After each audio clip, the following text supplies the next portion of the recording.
How is it going, everyone? And finally, it seems like the saga of Performance Gate is coming to an end when it comes to Crimson Desert. We finally have specifications on how this game is going to run on PlayStation 5 and PlayStation 5 Pro, as well as Xbox Series S, Xbox Series X, and they have a lot of specifications on PC, ROG, Xbox Ally, Mac specifications. I'm not going to go over all of that. I will have a look at the PC specifications quickly, but we'll talk all of the specifications with the console version and some notes that Pearl Abyss have made, so I definitely want to talk about some of that. They have given Digital Foundry codes for all platforms, and Digital Foundry has said that Pearl Abyss has been very open with how they are interacting with them when it comes to Crimson Desert relative to a lot of other publishers, so I think that's a very good sign. Before we get into this video, I do want to note that if you're looking to pick up a PC copy of the game, our friends over at Greenman Gaming do have it discounted. Just at checkout, use the code MAR15, that's MAR15. You'll save 15%, you'll get a Steam code, and you won't pay tax either, so you're gonna save quite a lot. South of $60 instead of paying $70 plus tax. But now let's get to the performance. Alright, so here we go. Base PlayStation 5. That you guys, the majority of you guys, you're probably playing on the base PS5. Performance mode, it will be running at 1080p. Yes, 1080p, 60 frames per second, and ray tracing will be set to low. It will go 60 plus FPS with VRR as well. Ray tracing set to low, so keep that in mind. PlayStation 5 on the balanced version, upscaled 4K from 1280p FSR3, that's 40 FPS VSync. Ray tracing is set to low with that, and then there will be a quality mode on base consoles, upscaled 4K from 1440p FSR3, 30 FPS VSync, and ray tracing will be set to high on that.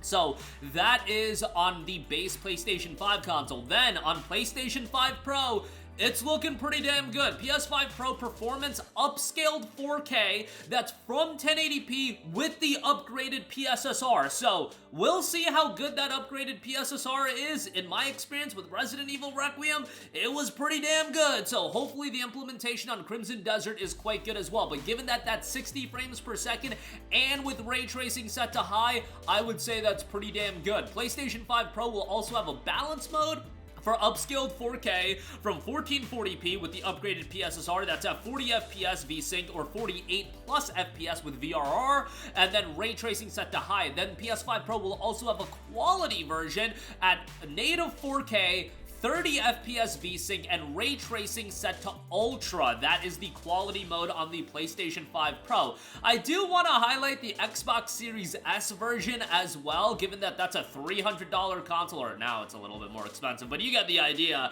Performance mode, 720p, 40 FPS VSync, and then ray tracing is off on that. Quality, 1080p, 30 FPS with VSync, and ray tracing off there as well. And then Series X is very much following in line with what is going to be available on the base PlayStation 5 console. So that is everything, I would say, with Crimson Desert. Look, I knew that 30 FPS was going to be something that may have been a possibility. Some people are going to be disappointed by this, but guess what? They still have a 60 FPS option that's available. Yes, it's 1080p. That's not going to be exciting to a lot of people, but this is the base PlayStation 5 console that at this point is 5.5 years old. If you have a PS5 Pro, you're going to get the extra mileage on that platform. And again, if games are going to be pushing the envelope, if they're going to be as ambitious as Crimson Desert is, I'm gonna be a bit more lenient with the performance settings. I think this is acceptable. I am pretty happy with it.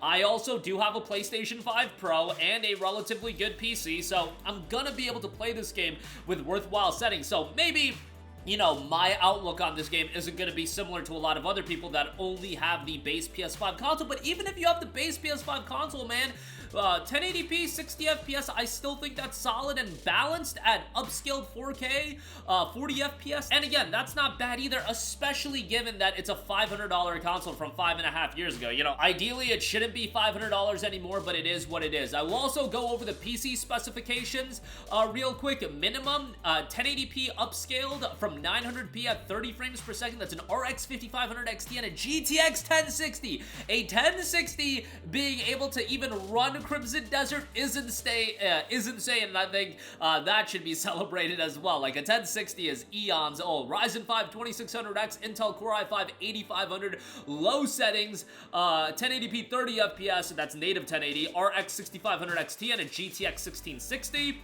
Recommended medium, 1080p 60 frames per second, 4K 30 FPS, and then GPU an RX 6700 XT or an NVIDIA GeForce RTX 2080, Ryzen 5 5600, and an Intel i5 11600K. High settings, that's high graphics preset, 1440p 60 FPS, you're looking at an RX 7700 XT, or an RTX 4070, a Ryzen 5 7600X, or an Intel i5 12600K.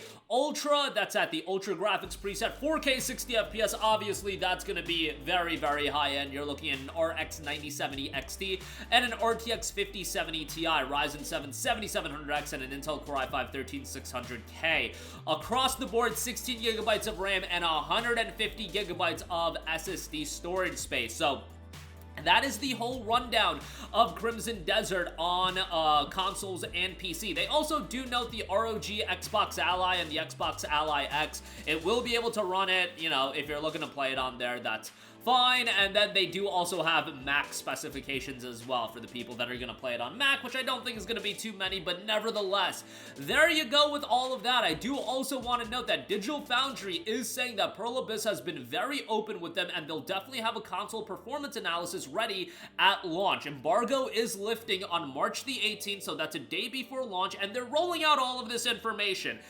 You know, once embargo lifts, I'm sure Digital Foundry is going to have their deep dive, and given that they've been so open with it, and now we do have the exact specifications, that should put a lot of the worry to rest. If ultimately you have a base PlayStation 5 console and this level of performance isn't satisfying to you, you can cancel your pre-order. You don't have to get the game, but if we're going to talk about a 5.5-year-old console with a game that's as ambitious as Crimson Desert is, and you can still get 60 frames per second, or you can get 40 frames per second, or you can play it at 30 FPS. Look, I'm gonna be a little bit more lenient when games are as ambitious as a Crimson Desert is. If it was a linear game that didn't have a lot of content and it was a small scale world, yeah, that would be one thing. But given how ambitious this game is, given how vast the open world is, how the visuals have looked thus far, I'm fairly happy with it, and especially if you're on a PS5 Pro, I think you're going to be very happy as long as that PSSR in the performance mode is optimized and done well. That could create a very, very high quality experience for a console, and might be a system seller for a lot of people. With Crimson Desert, Wolverine coming out, Grand Theft Auto 6, I think that's pretty good as far as having some showcase games for the PS5 Pro, especially with the upgraded PSSR, and of course Resident Evil Requiem. But that's going to do it for me. Let me know all of your thoughts in the comments section down below. Interested to hear your guys' opinion. Sound off down below. And if you do want a copy of Crimson Desert cheaper on PC, Green Man Gaming link in the description box below. Check that out as well. As always, thank you for watching, and goodbye. Hey guys, we hope you enjoyed the video, and if you did, make sure to hit the subscribe button, and if you're already subscribed, do us a favor and hit the bell icon. This way you'll be notified whenever we post a new video. That's the best way to keep up with all of our uploads, and we usually try to upload 2 videos a day. And with the bell icon hit, you'll be notified whenever we do upload a video. As always, thanks for watching.